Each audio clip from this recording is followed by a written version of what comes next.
I spent $4,000 on an influencer campaign to try to market my music. So in today's video, we're going to talk about the results of that campaign. Would I do it again? Would I recommend others to do it? But first, for those that don't know me, my name is Nick. I'm an independent artist with give or take 4 million monthly listeners on Spotify, and I just like to share my thoughts on how to grow as an artist. And I apologize in advance if my energy's a little low. I was really sick last night, still not feeling good, but I wanted to get this video up for you guys.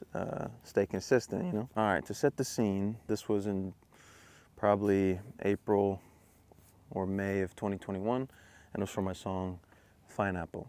It was my first like real defining moment in my music career where I had a song go viral. And then I was just trying to fuel the fire a bit, right? And I thought by running a influencer campaign, I could maybe, like I said, add fuel to the fire and hopefully make the song kind of explode. I ran the influencer campaign through a company, a marketing branding company.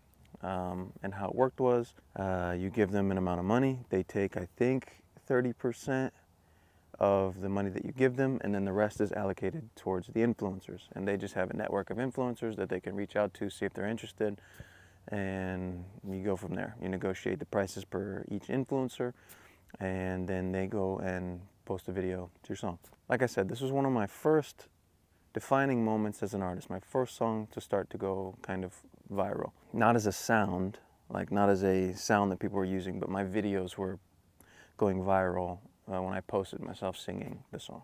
Now here's the trouble with an influencer campaign. It's really hard to track streams coming from an influencer who posted your song, right? Did that convert to streams? Really hard to track.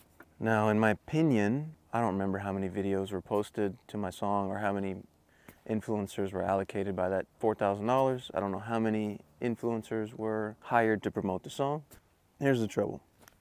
It's really hard to track streams coming from videos posted by influencers. How can you track the data on did people see this influencer's video and then go stream my song? I think the goal behind an influencer kind of campaign is to try to get the sound to go viral on a TikTok or an Instagram, right? The sound for people to make content to your music. I think that's the goal. You're trying to start a trend with your music where influencers will want to use your song in their creations. I think that's the main goal. And then if you get lucky and it catches fire, then you have a viral sound, right? That's kind of the goal there. If you're running an influencer campaign and your sound does not go viral, in my opinion, it's just a waste. But like I said, very hard to track, whatever. Now, my videos that I was personally posting, me singing the song, Pineapple, those were going viral, you know, 5 million views, 7 million views, 10 million views, whatever. Every time I was posting it, the songs were going viral. The videos were going viral, and that was converting people to streams, for sure. I think that the $4,000 I spent on an influencer campaign was a waste of money. Now, let me set the scene. $4,000 for me at that time was a lot of money. I was not making a ton of money off my music at the time. It was a risky play. But I've tried just about everything to try to learn from that experience so I know firsthand whether or not it works or whether it could work or the potential of it working. Now, do I feel like an influencer campaign can work? Sure, of course. How much money do you have to spend to try to get it to the most influencers possible, right? That would be helpful. But still, it's a risk because it could just flop and not work. It's a very risky thing. It's kind of, like I say it all the time, it's kind of like one of those things where you're trying to hit the lottery. You're trying to get lucky. Now, my videos were, like I said, going viral, millions of views every time I was posting them. Those I can very clearly track. Did my video go viral and did it convert to streams? Very clearly I can track that. From my videos going viral, from the first video that went viral, I don't have my phone on me, but I could, I'll put kind of maybe the numbers right here. Kind of like first video, second video, whatever, and just kind of watching the numbers climb of my streams as I was posting these videos. Now, do I feel, like I said, like an influencer campaign is a waste of money? Most of the time. Now, I did write a book on things that I do feel work, trying to get more streams on your songs. And if that's something that you're interested in, I'll put the link in the description. The amazing things that people have said about my book has been incredible. So thank you to these people who have found it valuable. Really inspired me to keep going with sharing the things that I've learned. Let's get back to the video. Most of the time, you don't have enough money to spend on enough influencers to give it the best shot, right? If you have 100 grand, 150 grand, 200 grand to spend on influencers and you're trying to like get a #1 freaking record, I guess, you know what I mean, go for it, give it a shot. You better really believe in that record. But from my personal experience and what I did there, I would not do it again. I just don't think it's worth it.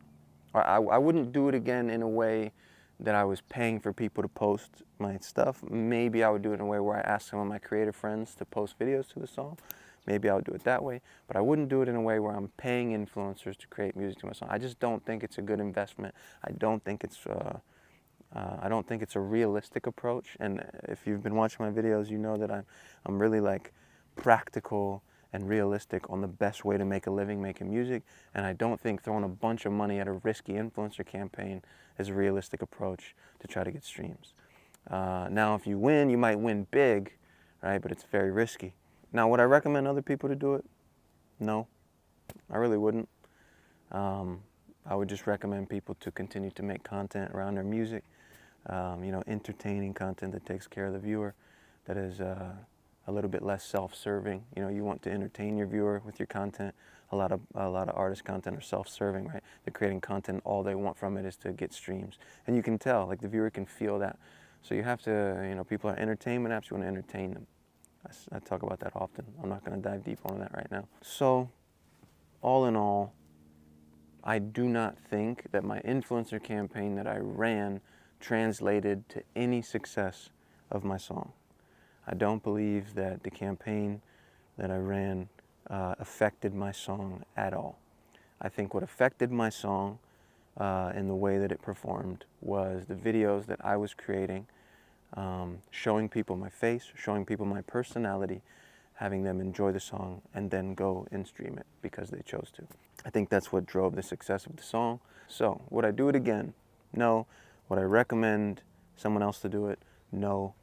The results of the campaign, hard to track, but I personally believe it didn't affect the streaming numbers at all. The sound didn't go viral on TikTok. The streams from the song came, I feel, directly from the content that I was personally creating. So that's my story of how I spent $4,000 on an influencer campaign. I hope you have some takeaways from this video, and you can apply it to your marketing strategy moving forward. Anyway, much love. Talk soon.